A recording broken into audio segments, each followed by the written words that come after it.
If awakening is supposed to be beautiful, why does it feel like hell? It's a question countless seekers have asked, often in silence, often with shame. We enter the spiritual path with visions of peace, bliss, and light. We imagine awakening as a steady climb into joy. And yet, for many, it begins not with ecstasy, but with collapse. One day, the practices that once filled you with comfort suddenly feel empty. Meditation feels like staring into a void. Prayers seem unanswered. Life itself loses its meaning. You wake up and wonder, what's the point of any of this? This stage has a name, though few speak of it openly. Mystics have called it the dark night of the soul. The term comes from a 16th century Spanish mystic, Saint John of the Cross, who described his own agonizing journey through despair, emptiness, and a feeling of being abandoned by God. For him, the dark night was not the end. It was the sacred passageway into deeper union with the divine. And yet, in modern spirituality, we rarely talk about the suffering. Awakening is marketed as constant bliss, high vibrations, and endless joy. So when the dark night comes, when confusion, despair, and loss sweep in, many seekers assume they failed. They think they're broken. They wonder if they've been abandoned by spirit, or worse, if they've gone insane. But here is the truth. The dark night is not a punishment. It is transformation in disguise.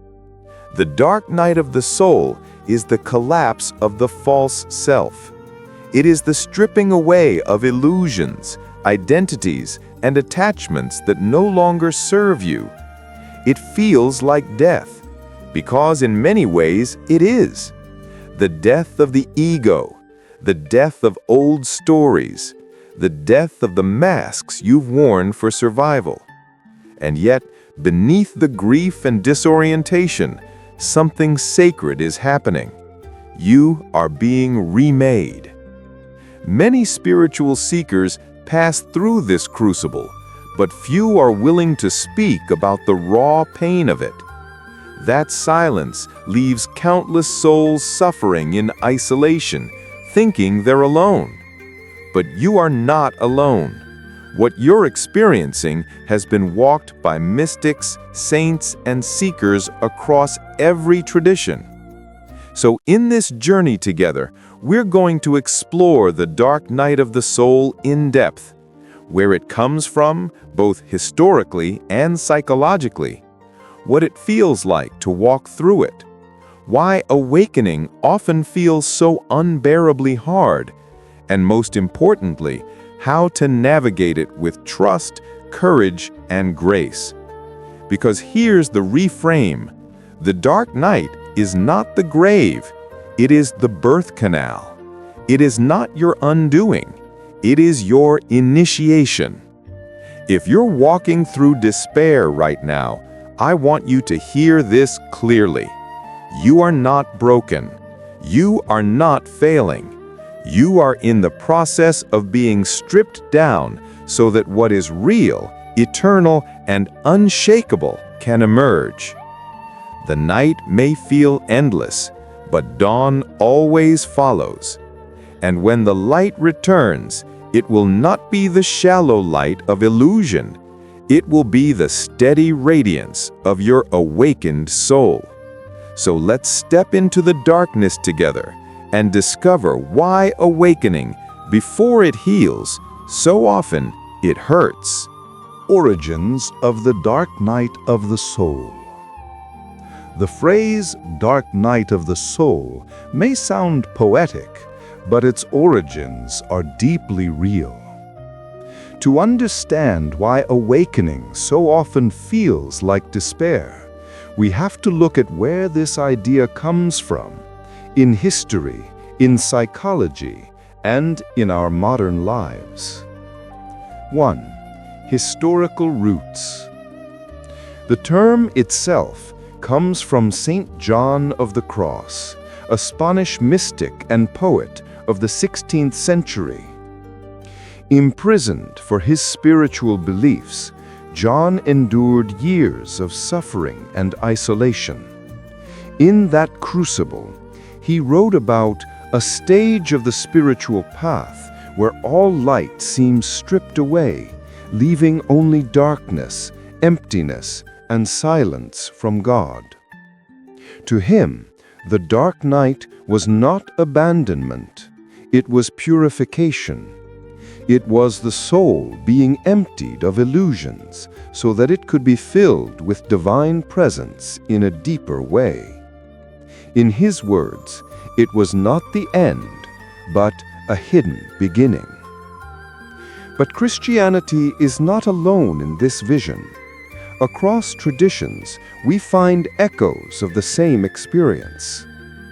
In Buddhism, it is described through dukkha, the profound dissatisfaction and suffering that arises when clinging to illusions.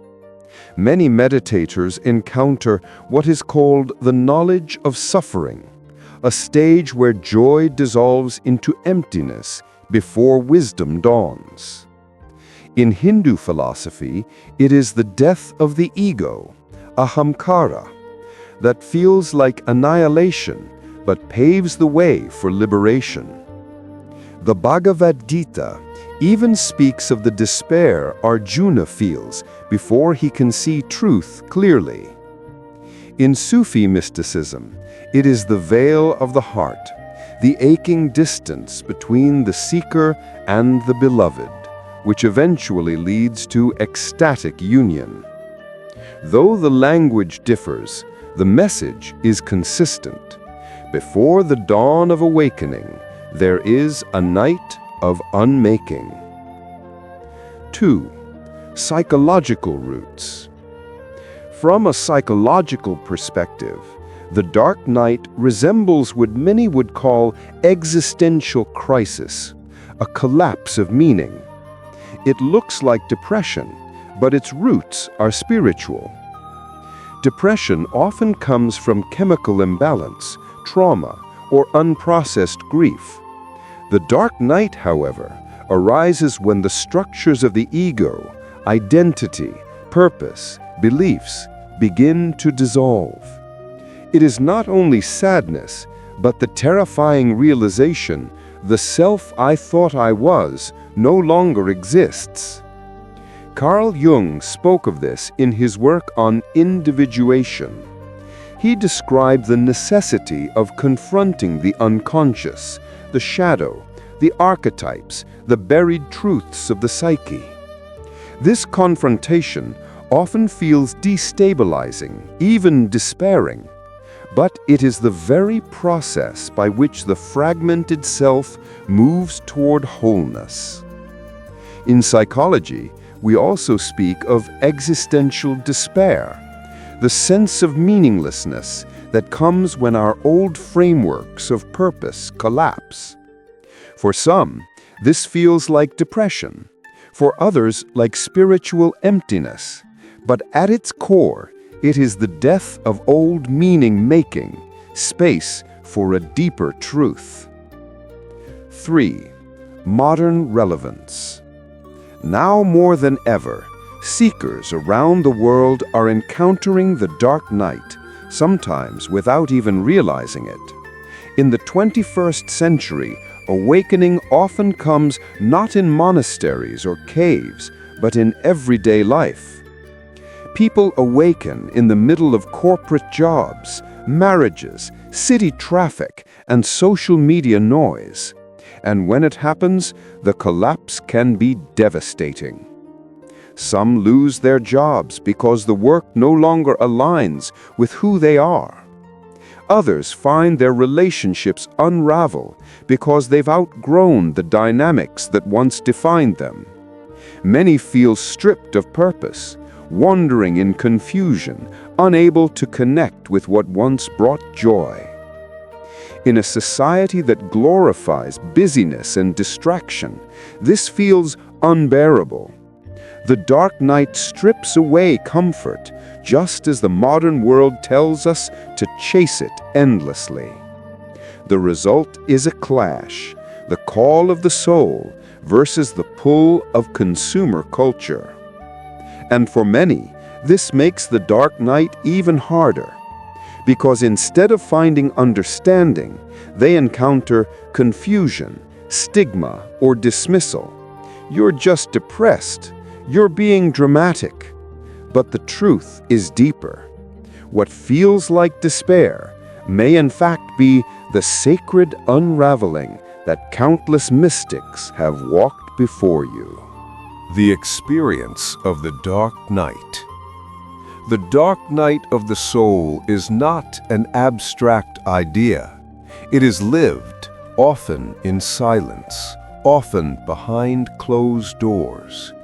To those who are in it, the experience can feel unbearable, confusing, and even shameful.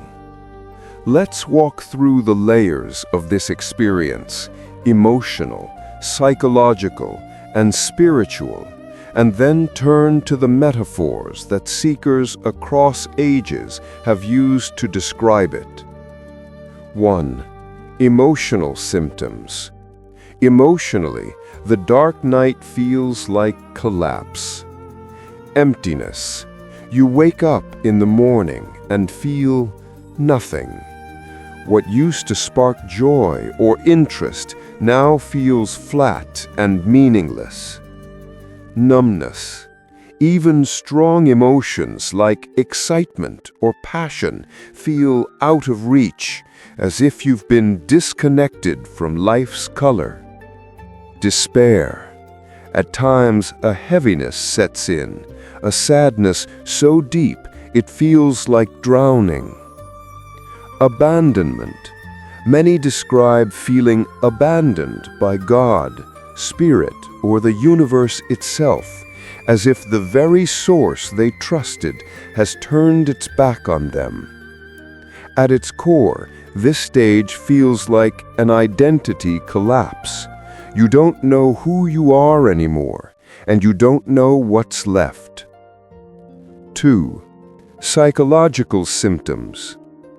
On a psychological level, the dark night mirrors what some would call depression or existential crisis.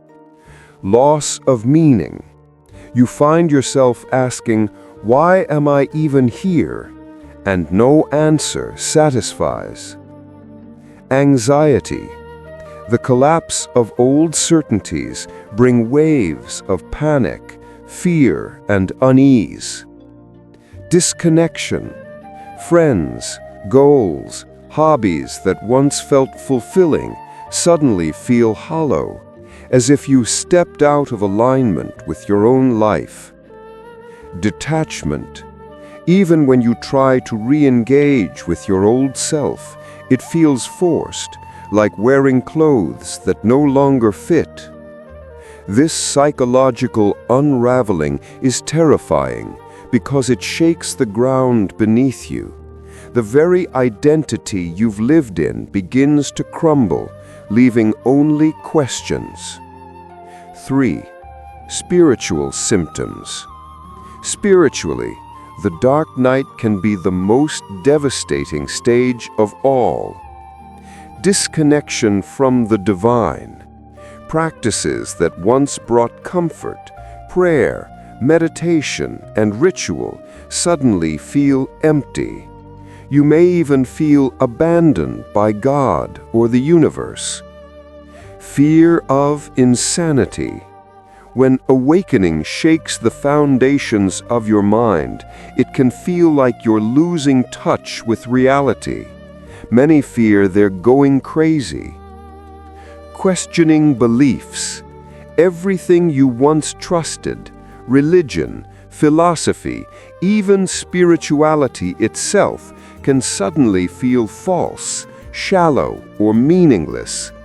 It's not just doubt, it's a complete unraveling of the frameworks that once gave life order and meaning.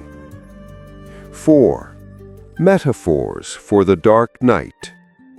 Throughout history, seekers have turned to metaphor to describe the indescribable. The cocoon, like a caterpillar dissolving into nothing before transforming, the dark night is a stage of disintegration before rebirth.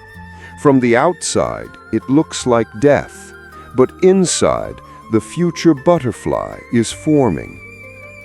Cosmic surgery.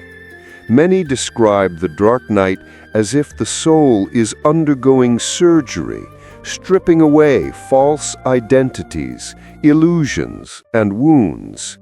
It feels invasive, painful, and merciless, but it is precise, and it has a purpose. The night before dawn, perhaps the oldest metaphor of all, the idea that before light returns, there must first be night. The deeper the night, the closer the sunrise. These metaphors remind us of a critical truth. What feels like annihilation is actually transformation. The experience of the dark night is raw. It is messy. It is devastating. But it is not meaningless. It is the sacred undoing that makes space for the soul's deepest awakening. Why awakening feels bad? If awakening is about light, love, and truth, why does it feel like collapse, despair, and death? To answer this, we must understand what awakening really demands. Awakening is not about adding something new to your life. It's about stripping away everything false. And that process, though sacred, is painful. Let's explore the 5 reasons why awakening often feels like suffering. 1. Ego's death is painful. The ego is not bad. It's the structure of identity we build to survive. But when awakening begins, the ego starts to dissolve. And the ego does not go quietly.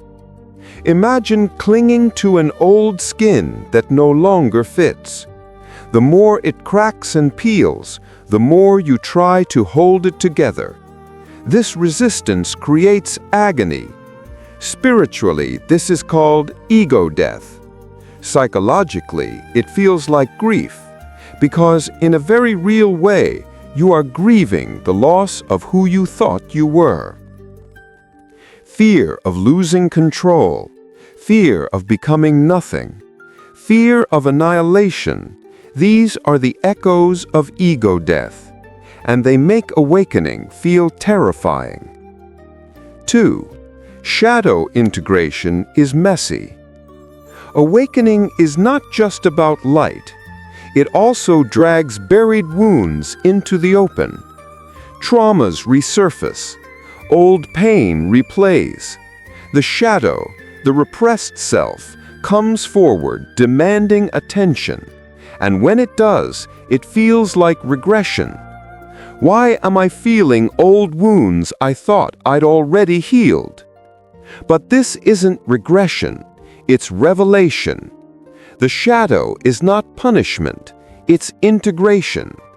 To become whole, everything hidden must be seen, and that process is rarely neat or comfortable.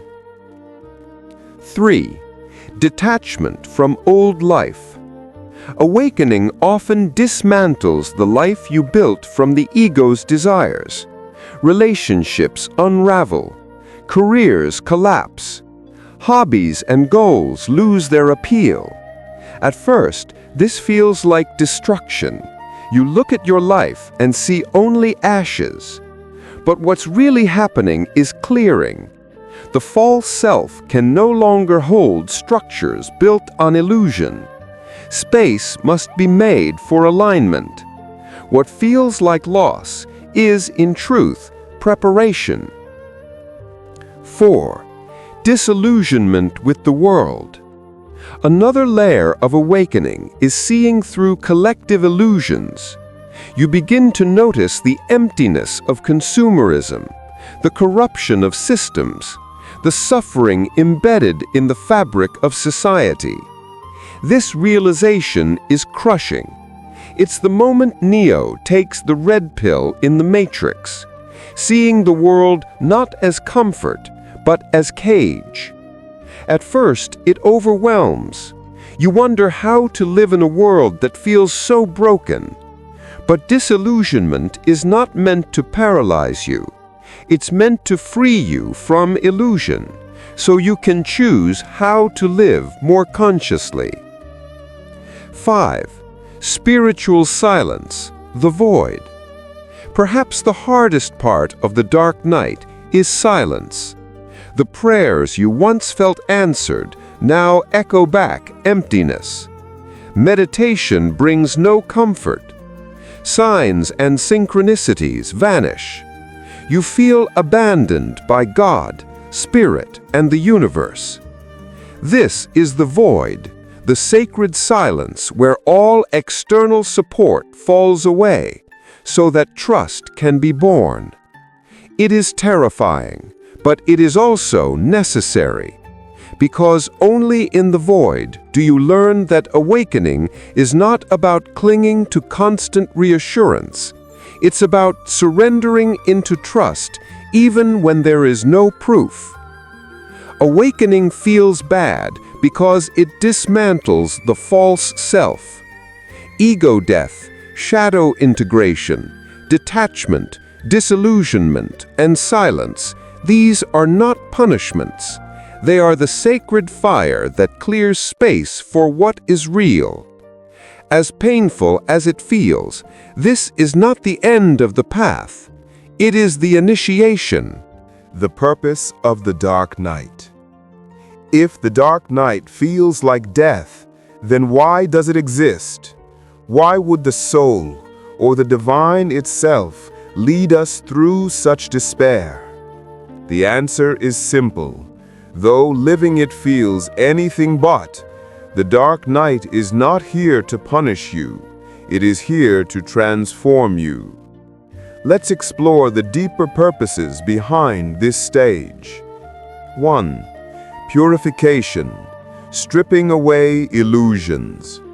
The dark night clears away the illusions we cling to, illusions of control, status, and permanence. It removes the masks we wear, the lies we tell ourselves, and the attachments that keep us from truth. It feels brutal because the illusions are comfortable. But purification is never gentle. Think of a forest fire. It destroys, yes, but only so new life can emerge. 2. Ego surrender, softening control. The ego wants to steer the ship of life, but the dark night strips the wheel from our hands. At first, this feels like drowning, but beneath the panic lies surrender. When you realize you cannot control the process, you begin to trust something larger than the ego. That trust is the seed of awakening. 3. Integration, making peace with shadow. As old pain rises, the dark night invites you to meet it rather than run from it. This is shadow work on a soul-deep level. You are being asked to face the parts of yourself you've disowned, grief, anger, shame, fear, and bring them back into wholeness. This integration is not neat. It is raw, messy, and human, but it is the path to authenticity. 4. Rebirth, preparing for alignment. What feels like death is actually preparation for rebirth. The old self dissolves so the higher self can emerge. This is the cocoon stage in transformation. To the caterpillar, it looks like the end. To the butterfly, it was always the beginning. The dark night prepares you for alignment with your deeper truth, your soul's calling, your authentic path. Without it, you remain trapped in the old story. With it, you are reborn. The purpose of the dark night is not cruelty. It is initiation. It is the soul's way of stripping you down so that what is eternal, whole, and luminous can finally shine through. It hurts because something false is dying, but something true is waiting to be born. Navigating the dark night. When you're in the dark night, the biggest question is, how do I survive this? The truth is, there is no shortcut. The dark night is not a problem to fix, but a process to walk through.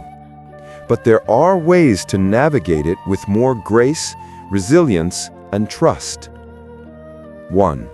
Acceptance over resistance. The first key is acceptance. Suffering intensifies when we resist what is. When you tell yourself, "This shouldn't be happening, I need to escape this feeling," you add a second layer of pain on top of the first. Acceptance does not mean you enjoy the suffering. It means you allow it to be present without constant battle. The paradox is, the more you surrender, the lighter the load becomes. Think of it like being caught in an ocean current. If you fight it, you exhaust yourself. If you let go and float, the current eventually carries you to calmer waters. Practices for grounding. During the dark night, your inner world may feel chaotic. Grounding anchors you in the body and the present moment. Journaling raw emotions. Write without editing. Let anger, grief, confusion, and despair pour out onto the page. Breath work. Simple breathing exercises calm the nervous system and remind you that you are still here, still alive. Body awareness. Place a hand on your chest or stomach and simply notice the rise and fall of breath. Anchor yourself in sensation, not thought. Nature immersion. Walk barefoot on the earth. Sit by a tree. Let the natural world remind you that cycles of death and rebirth are everywhere. These small practices don't erase the pain, but they give you stability while the storm passes through. Spiritual tools. For many, the dark night feels like abandonment by spirit. Prayer feels empty, meditation hollow. But sometimes these very tools hold you in unseen ways. Prayer, even when it feels like no one is listening, prayer grounds you in surrender. Meditation. Instead of seeking bliss, use meditation to simply observe. Let silence be the teacher. Ritual. Light a candle, create a small altar, or perform a symbolic act of release. Ritual provides structure when life feels chaotic. The key is not to seek constant answers, but to treat silence as guidance in itself. The absence of clear signs is part of the initiation. Psychological support. Because the dark night can look like depression, psychological support is often vital. Therapy, existential therapy, or Jungian analysis, even CBT, can provide tools for navigating despair. Support groups. Sharing your journey with others who understand brings relief and perspective. Discernment. Learn to distinguish between clinical depression, which may need medical help, and spiritual crisis, which calls for integration. Sometimes they overlap, and both deserve care. Seeking help is not weakness, it is wisdom. The soul's journey does not need to be walked alone. Community and connection. The temptation in the dark night is isolation, but connection is medicine. Talk to trusted friends, share with mentors or spiritual guides. Join communities where seekers openly discuss the dark night. Knowing that others have walked through this path and survived can give you the strength to keep going. Navigating the dark night is not about escaping pain. It is about learning to walk with it until it transforms. With acceptance, grounding, spiritual tools, psychological support, and community, you can endure the night and prepare for the dawn. Common myths about the dark night of the soul. The dark night of the soul has been spoken of for centuries, yet it remains misunderstood. These misconceptions can deepen suffering by adding fear, shame, or unrealistic expectations. Let's bring clarity to some of the most common myths. Myth 1. Everyone goes through it. Not every spiritual seeker will experience the dark night in the same way. Some walk gentler paths of awakening, while others enter deep initiations. There is no single formula for spiritual growth. The truth: the dark night is common, but it is not universal. If you don't go through it, it doesn't mean your awakening is less real. Myth 2. The dark night means you failed spiritually. Many people think despair is a sign they've gone backwards, that they've lost their connection to spirit. But in reality, the dark night often begins after great spiritual progress. The truth: the dark night is not failure. It is often the sign that you've gone deep enough to trigger transformation. Myth 3. The dark night is the end. When you're in the middle of it, it feels like everything is over, your joy, your purpose, your connection. But mystics across centuries agree, the dark night is not the end, but a passage. The truth: the dark night is a beginning disguised as an ending. Myth 4. Once it's over, you'll never struggle again. Some imagine the dark night as a one-time test. Survive it and you're free forever. But awakening is cyclical. There are seasons of light and there are seasons of darkness. New layers of the self are revealed over time. The truth: the dark night can return in new forms, but each passage deepens your freedom and authenticity. By letting go of these myths, we can approach the dark night with less fear and more trust. It's not a punishment, it's not proof of failure, and it's not the end. It is one stage in the living, breathing process of awakening. Signs you are emerging from the dark night. The dark night can feel endless, but just as night always gives way to dawn, the soul eventually begins to sense light returning. Here are some of the signs that you may be moving through, or even out of, the dark night of the soul. 1. Inner peace after chaos. At first, even small moments of peace feel miraculous. The waves of despair begin to settle, and while challenges remain, there is a new calm at your core. This peace is not shallow. It comes from having survived the storm. 2. A clearer sense of purpose. What once felt meaningless begins to stir with new direction. You may feel called toward different work, relationships, or practices. Unlike before, this sense of purpose doesn't come from ego or fear.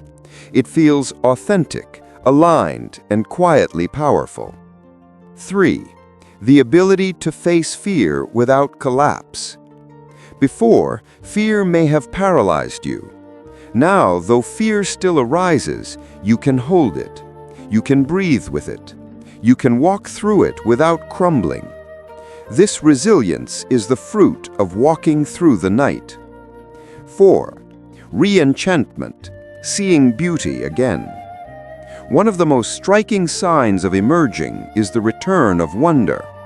You begin to notice beauty again, the sky at sunset, the laughter of a child, the stillness of nature. Life begins to sparkle in ways it didn't before, not because the world has changed, but because you have. 5. Greater compassion for others. Having suffered deeply yourself, you now carry a softer heart. You recognize the pain in others without judgment. You extend compassion more easily because you know what it feels like to be lost in the dark.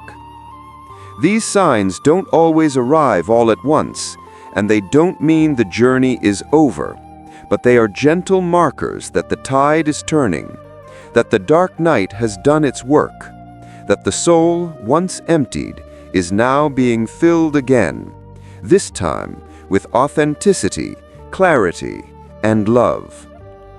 To conclude, we began with a question. If awakening is supposed to be beautiful, why does it feel like hell? And we've seen the answer. Awakening isn't the constant bliss many imagine. It often begins with loss, confusion, and despair, the dark night of the soul. We explored its origins in mysticism and psychology. We walked through what it feels like emotionally, psychologically, and spiritually. We uncovered why it hurts: ego death, shadow integration, detachment, disillusionment, and silence. And we reframed that pain as purposeful: purification, surrender, integration, and rebirth. Most importantly, we reminded ourselves that the dark night is not punishment. It is initiation. It is not the grave. It is the birth canal. So if you're walking through the night right now, hear this.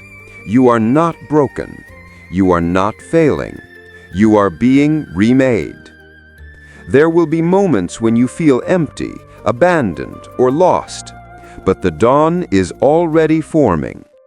And when it comes, you will not return to who you were. You will rise as who you truly are. If this spoke to your journey, I invite you to share your experience in the comments. What resonated with you most? Are you in the middle of the dark night, or beginning to glimpse the light on the horizon? And if you found value in this, consider subscribing to The Traveler. Together, we will continue to explore the hidden landscapes of awakening, shadow work, and spiritual transformation. Until next time, remember, the dark night is not the end of your story. It is the sacred passage into the dawn of your soul.